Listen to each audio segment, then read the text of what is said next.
Hello friends, তোমাদের সকলকে আমাদের চ্যানেলে আরেকবার স্বাগত। তোমরা যারা যারা নেক্সট যে কোনো এক্সাম দেবে তোমাদের জন্য কিন্তু আজকের ক্লাসটি খুব গুরুত্বপূর্ণ, ঠিক আছে? তো ক্লাসটি মনোযোগ সহকারে দেখবে, কারণ এখানে খুব গুরুত্বপূর্ণ কিছু কিন্তু প্রশ্ন রয়েছে, ঠিক আছে? দেখো, আজকের আমাদের প্রথম প্রশ্ন হচ্ছে কোলেস্টেরল থেকে কি তৈরি হয়। খুব গুরুত্বপূর্ণ প্রশ্ন। কোলেস্টেরল থেকে কি তৈরি হয়? সঠিক উত্তর অপশন 4, স্টেরয়েড। কোলেস্টেরল থেকে আমাদের স্টেরয়েড তৈরি হয়, ঠিক আছে? কোলেস্টেরল হচ্ছে আমাদের এক ধরনের লিপিড, ঠিক আছে? এবং এটা থেকে কিন্তু আমাদের স্টেরয়েড তৈরি হয়। অ্যান্ড তোমাদেরকে বলে দিই, কোলেস্টেরল কিন্তু আমাদের যকৃতে সংশ্লেষিত হয়। তোমাদের যদি পড়ে যে কোলেস্টেরল কোথায় সংশ্লেষিত হয়, তো এটা কিন্তু আমাদের যকৃতে সংশ্লেষিত হয়, ঠিক আছে? মনে রাখবে। দেখো, নেক্সট 2 নম্বর প্রশ্ন বলছে কোন দেশকে লবঙ্গ দ্বীপ বলা হয়। লবঙ্গ দ্বীপ বলা হয় কোন দেশকে? সঠিক উত্তর আমাদের অপশন 1, মাদাগাস্কারকে বলা হয় লবঙ্গ দ্বীপ। নেক্সট দেখো, 3 নম্বর প্রশ্ন, ভারতে কোথায় প্রথম টেলিফোন পরিষেবা ও টেলিফোন এক্সচেঞ্জ গড়ে ওঠে?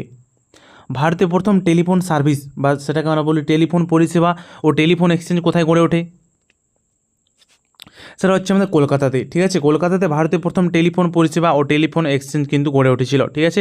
অ্যান্ড তোমরা মনে রাখবে, ভারতের প্রথম টেলিগ্রাফ লাইন গড়ে উঠেছিল কিন্তু আমাদের কলকাতা থেকে ডায়মন্ড হারবার পর্যন্ত, ঠিক আছে? মনে রাখবে, এটাও গুরুত্বপূর্ণ, এটাও কিন্তু এক্সামে আসে। সেটা ছিল আমাদের 1851 সালে ভারতের প্রথম টেলিগ্রাফ ব্যবস্থা গড়ে ওঠে, ঠিক আছে? আমাদের কলকাতা থেকে ডায়মন্ড হারবার পর্যন্ত। অ্যান্ড তোমাদেরকে বলে দিই, এই প্রথম টেলিফোন পরিষেবা এটা গড়ে ওঠে কিন্তু আমাদের 1882 সালে, ঠিক আছে? অ্যান্ড আমাদের টেলিফোন কে আবিষ্কার করেন? তিনি হচ্ছেন আলেকজান্ডার গ্রাহাম বেল, ঠিক আছে? মনে রাখবে কত সালে? সেটা হচ্ছে আমাদের 1876 সালে। দেখো, নেক্সট প্রশ্ন হচ্ছে ভারতের প্রথম ফিল্ড মার্শাল কে ছিলেন? প্রথম ফিল্ড মার্শাল কে ছিলেন? মনে রাখবে, তিনি হচ্ছেন স্যাম মানেক্স। স্যাম মানেক্স ছিলেন ভারতের প্রথম ফিল্ড মার্শাল, ঠিক আছে? অ্যান্ড নেক্সট ফিল্ড মার্শাল হচ্ছে আমাদের আমাদের যেটা স্থলবাহিনীর সর্বোচ্চ পদ, ঠিক আছে? অ্যান্ড নেক্সট যে ফিল্ড মার্শাল ছিলেন তিনি কি? তিনি হচ্ছেন আমাদের KM কারিয়াপ্পা, ঠিক আছে? মানে প্রথম ছিলেন স্যাম মানেক্স, তারপরে ছিল আমাদের KM কারিয়াপ্পা। দেখো, নেক্সট 5 নম্বর প্রশ্ন রয়েছে ভারতে নারী ও পুরুষের অনুপাত কত? ভারতে নারী ও পুরুষের অনুপাত কত 2011 এর সেন্সাস অনুযায়ী? সঠিক উত্তর আমাদের 1000 জন পুরুষের মধ্যে কিন্তু 943 জন নারী হচ্ছে আমাদের 2011 এর সেন্সাস অনুযায়ী নারী ও পুরুষের লিঙ্গ অনুপাত, ঠিক আছে? মনে রাখবে। কার আমলে ভারতে প্রথম 1 টাকার মুদ্রা প্রচলিত হয়? সঠিক উত্তর শের শাহর সময় কিন্তু ভারতে প্রথম 1 টাকার মুদ্রা প্রচলিত হয়েছিল, ঠিক আছে? অ্যান্ড তোমাদেরকে বলে দিই, শের শাহর সময় কিন্তু আমাদের এছাড়াও 1 টাকার মুদ্রা ছাড়াও আমাদের প্রচলিত হয়েছিল আমাদের রূপার মুদ্রা, ঠিক আছে? রূপার মুদ্রা শের শাহ প্রচলন করেছিলেন, যার নাম ছিল আমাদের রুপিয়া।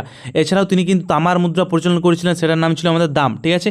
এছাড়াও তিনি সোনার মুদ্রা প্রচলন করেছিলেন, সেটার নাম ছিল আমাদের মোহর, ঠিক আছে? তো তিনি কিন্তু 3 ধরনের মুদ্রা প্রচলন করেছিলেন, ঠিক আছে? অ্যান্ড তোমরা মনে রাখবে যে ইলতুৎমিশ কিন্তু এক ধরনের মুদ্রা প্রচলন করেছিলেন, সেটার নাম হচ্ছে আমাদের টঙ্কা। টঙ্কা মুদ্রা কিন্তু আমাদের ইলতুৎমিশ প্রচলন করেছিলেন। অ্যান্ড তোমাদেরকে বলে দিই, দিনার নামের মুদ্রা কিন্তু আমাদের মোহাম্মদ বিন তুঘলক কিন্তু আমাদের প্রচলন করেছিলেন, ঠিক আছে? অ্যান্ড শের শাহ আমাদের কাছে কিন্তু খুব গুরুত্বপূর্ণ, ঠিক আছে? কারণ শের শাহ কিন্তু আমাদের GT রোড কিন্তু প্রতিষ্ঠা করেছিলেন শের শাহ, ঠিক আছে? শের শাহ 1539 এবং 1540 সালে কিন্তু হুমায়ুনকে পরাজিত করেছিলেন, ঠিক আছে? চৌসার যুদ্ধে এবং কনৌজের যুদ্ধে, ঠিক আছে? মনে রাখবে এগুলা। দেখো, 7 নম্বর প্রশ্ন হচ্ছে কোন মুঘল সম্রাটের সমাধি ভারতের বাইরে অবস্থিত? সঠিক উত্তর বাবরের সমাধি কিন্তু ভারতের বাইরে অবস্থিত, ঠিক আছে? বাবরের সমাধি কিন্তু আফগানিস্তানের কাবুলে অবস্থিত। শাহজাহানের সমাধি কিন্তু আমাদের যেটা আগ্রার তাজমহলে অবস্থিত, ঠিক আছে? আকবরের সমাধিও কিন্তু আগ্রাতে অবস্থিত। অ্যান্ড হুমায়ুনের সমাধি কিন্তু দিল্লিতে অবস্থিত, যেটা কিন্তু ওয়ার্ল্ড হেরিটেজ সাইটের কিন্তু অন্তর্গত, ঠিক আছে? মনে রাখবে। দেখো, 8 নম্বর প্রশ্ন হচ্ছে নিম্নলিখিত কোন দেশের ওপর দিয়ে বিষুবরেখা অতিক্রম করেনি? বিষুবরেখা বা নিরক্ষরেখা অতিক্রম করেনি কোন দেশের ওপর দিয়ে? তো তোমরা যদি পুরো ওয়ার্ল্ডের ম্যাপটা ভালোভাবে তোমরা দেখো, তাহলে সেখানে বুঝতে পারবে যে কিন্তু কানাডা কিন্তু বিষুবরেখা থেকে অনেকটাই উপরে রয়েছে, ঠিক আছে? উত্তর আমেরিকায় রয়েছে। তো কানাডা কিন্তু আমাদের এই বিষুবরেখা কিন্তু এখানে বলেছে যে বিষুবরেখা অতিক্রম করেছে কোন দেশ? তো মনে রাখবে, সেটা হচ্ছে আমাদের ব্রাজিল। ব্রাজিল কিন্তু মানে ব্রাজিলের মাঝ বরাবর কিন্তু আমাদের বিষুবরেখা কিন্তু অতিক্রম করেছে, ঠিক আছে? বাট কানাডা, চীন, সৌদি আরব এগুলোতে কিন্তু আমাদের বিষুবরেখা অতিক্রম করেনি, ঠিক আছে? দেখো, 9 নম্বর প্রশ্ন হচ্ছে কে মহীশূর সারদুর নামে পরিচিত ছিলেন? মহীশূর সারদুর নামে কে পরিচিত ছিলেন? সঠিক উত্তর খুব গুরুত্বপূর্ণ প্রশ্ন, টিপু সুলতান কিন্তু মহীশূর সারদুর নামে পরিচিত ছিলেন। এছাড়াও তাকে কিন্তু টাইগার অফ মহীশূর বা মহীশূরের কিন্তু বাঘ বলা হয়। ঠিক আছে, টিপু সুলতানের রাজধানী ছিল কোথায়, সেটা হচ্ছে শ্রীরঙ্গপত্তনম। ঠিক আছে, শ্রীরঙ্গপত্তনম। টিপু সুলতান রাজত্ব করতেন, মহীশূরের রাজা ছিলেন এবং তার রাজধানী ছিল শ্রীরঙ্গপত্তনম। ঠিক আছে, যেটা কিন্তু কাবেরী নদীর বেসিনে অবস্থিত এই শ্রীরঙ্গপত্তনম। ঠিক আছে, মনে রাখবে। দেখো 10 নম্বর প্রশ্ন হচ্ছে 1857 খ্রিস্টাব্দে বিদ্রোহের সময় দিল্লির মুঘল সম্রাট কে ছিলেন? 1857 বিদ্রোহের সময় দিল্লির মুঘল সম্রাট কে ছিলেন? তখন দিল্লির মুঘল সম্রাট ছিলেন দ্বিতীয় বাহাদুর শাহ। দেখো 11 নম্বর প্রশ্ন হচ্ছে বাংলার শেষ স্বাধীন নবাব কে ছিলেন?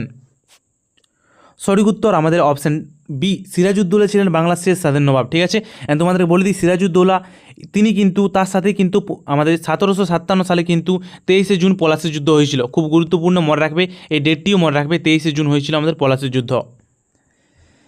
দেখো প্রাচীন ভারতীয় বাদ্যযন্ত্র বীণা ও ইরানের বাদ্যযন্ত্র তম্বুরার সংমিশ্রণে কে সেতার যন্ত্র প্রচলন করেন? সেতার যন্ত্র কে প্রচলন করেন? খুবই গুরুত্বপূর্ণ প্রশ্ন, ভেরি ভেরি ইম্পর্টেন্ট প্রশ্ন, বারবার আসে। সেতার ও তবলার জনক কে বা সেতার যন্ত্র কে আবিষ্কার করেন? তিনি হচ্ছেন আমাদের অপশন বি, আমির খসরু কিন্তু সেতার যন্ত্র আবিষ্কার করেন। ঠিক আছে, আমির খসরুকে কিন্তু ভারতের তোতা পাখিও বলা হয়। ঠিক আছে, অ্যান্ড উর্দু সাহিত্যের জনকও কিন্তু বলা হয় আমাদের এই আমির খসরুকে। ঠিক আছে, মনে রাখবে। অ্যান্ড নেক্সট, ভারতে পর্তুগিজ শক্তির প্রতিষ্ঠাতা কাকে বলা হয়? পর্তুগিজ শক্তির প্রতিষ্ঠাতা ভারতে কাকে বলা হয়? সঠিক উত্তর অপশন বি, আলফানসো ডি আলবুকারকে কিন্তু ভারতের পর্তুগিজ শক্তির প্রতিষ্ঠাতা বলা হয়। ঠিক আছে, মনে রাখবে পর্তুগিজরা প্রথম কিন্তু ভারতে আসে বাণিজ্যের উদ্দেশ্যে 1498 খ্রিস্টাব্দে। ঠিক আছে, ভাস্কো ডা গামা প্রথম কিন্তু ভারতে এসেছিল। ঠিক আছে, অ্যান্ড পর্তুগিজ শক্তির প্রতিষ্ঠাতা বলা হয় ভারতের কিন্তু আলফানসো ডি আলবুকারকে। ঠিক আছে, মনে রাখবে। দেখো নেক্সট প্রশ্ন হচ্ছে কোন বিদুষী নারী যাজ্ঞবল্ক্যের সঙ্গে তর্কযুদ্ধে অবতীর্ণ হন? সঠিক উত্তর গার্গী। ঠিক আছে, মনে রাখবে। পৃথিবীর বৃহত্তম মালভূমি কোনটি? তিব্বত মালভূমি হচ্ছে পৃথিবীর বৃহত্তম মালভূমি। ঠিক আছে, অ্যান্ড পামির মালভূমিকে পৃথিবীর ছাদ বলা হয়। ঠিক আছে, অ্যান্ড ছোটনাগপুর মালভূমিকে কিন্তু ভারতের খনিজ ভাণ্ডার বলা হয়, মনে রাখবে। দেখো স্ট্রাগল ইন মাই লাইফ গ্রন্থের রচয়িতা কে? সঠিক উত্তর নেলসন ম্যান্ডেলা লিখেছেন স্ট্রাগল ইন মাই লাইফ। ঠিক আছে, অ্যান্ড তোমাদেরকে বলে দিই নেলসন ম্যান্ডেলা কিন্তু অভারতীয় হওয়া সত্ত্বেও কিন্তু 1990 সালে তিনি কিন্তু ভারতরত্ন পেয়েছিলেন। ঠিক আছে, অ্যান্ড মনে রাখবে তিনি কিন্তু 1993 সালে কিন্তু আমাদের নোবেল শান্তি পুরস্কার কিন্তু পেয়েছিলেন নেলসন ম্যান্ডেলা। এছাড়াও তিনি কিন্তু পাঞ্জাবের নিশান ই পাকিস্তান কিন্তু পুরস্কারও তিনি কিন্তু পেয়েছিলেন। দেখো কোলেস্ট্রল থেকে কি তৈরি হয়? কোলেস্ট্রল সরি 18 নম্বর প্রশ্নটা একটু ভুল রয়েছে, তো 18 নম্বর প্রশ্নটা ছেড়ে দাও। ঠিক আছে, 18 নম্বর প্রশ্নটি ছিল আমাদের যে গোদানের রচয়িতাকে। ঠিক আছে, গোদানের রচয়িতাকে, এটার প্রশ্ন হচ্ছে এটা গোদান কাব্যগ্রন্থের রচয়িতা কে? তো সেটার উত্তর হবে কিন্তু মুন্সি প্রেমচাঁদ গোদান কাব্যগ্রন্থের রচয়িতা। দেখো 19 নম্বর প্রশ্ন হচ্ছে টায়ালিন উৎসেচকটি কোথায় পাওয়া যায়? টায়ালিন উৎসেচকটি কোথায় পাওয়া যায়? খুব গুরুত্বপূর্ণ প্রশ্ন, বায়োলজি থেকে বারবার এক্সাম এটা আসে, very very important, star mark দিয়ে রাখবে 5টা। তো টায়ালিন উৎসেচক মনে রাখবে এটা কিন্তু আমাদের লালারসে পাওয়া যায়। ঠিক আছে, খুব গুরুত্বপূর্ণ উৎসেচক টায়ালিন উৎসেচক। দেখো 20 নম্বর প্রশ্ন হচ্ছে কত খ্রিস্টাব্দে ভারতে প্রথম মানি অর্ডার ব্যবস্থা চালু হয়? ভারতে প্রথম মানি অর্ডার ব্যবস্থা কত খ্রিস্টাব্দে চালু হয়? মনে রাখবে 1880 খ্রিস্টাব্দে ভারতে প্রথম মানি অর্ডার ব্যবস্থা চালু হয়। ঠিক আছে, 21 নম্বর প্রশ্ন হচ্ছে কলকাতা রেল স্টেশন চালু হয় কত খ্রিস্টাব্দে? কত খ্রিস্টাব্দে কলকাতা রেল স্টেশন চালু হয়? 2006 সালে কিন্তু কলকাতা রেল স্টেশন চালু হয়, মনে রাখবে। শিকাগো শহরটি কোন নদীর তীরে অবস্থিত? খুবই গুরুত্বপূর্ণ প্রশ্ন, রিভার সাইড সিটির মধ্যে প্রশ্ন, যে শিকাগো শহর যেটাকে কিন্তু পৃথিবীর কসাইখানা বলা হয়, তো এটা কিন্তু কোন নদীর তীরে অবস্থিত? তো মনে রাখবে শিকাগো শহর মিশিগান নদীর তীরে অবস্থিত।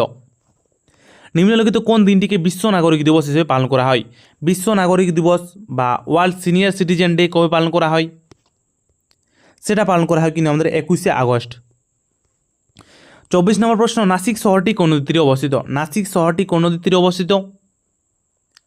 গোদাবরী নদীর তীরে নাসিক শহরটি অবস্থিত। ভারতে ড্যাশ সালে সম্মিলিত জাতিপুঞ্জের সদস্য হন? সম্মিলিত জাতিপুঞ্জের সদস্য হন ভারত কবে? তো মনে রাখবে যে বছর কিন্তু সম্মিলিত জাতিপুঞ্জ কিন্তু প্রতিষ্ঠিত হয় 1945 সালে, সে বছরই কিন্তু ভারত এই জাতিপুঞ্জের কিন্তু সদস্য হয়েছিল। ঠিক আছে, আজকে প্রশ্নগুলি ছিল, প্রশ্নগুলি কেমন লাগলো বা ক্লাসটি কেমন লাগলো নিশ্চয়ই কিন্তু তোমরা কমেন্ট করে জানাবে। ঠিক আছে, ওকে বাই, সকলে ভালো থাকবে। ঠিক আছে, গুড নাইট।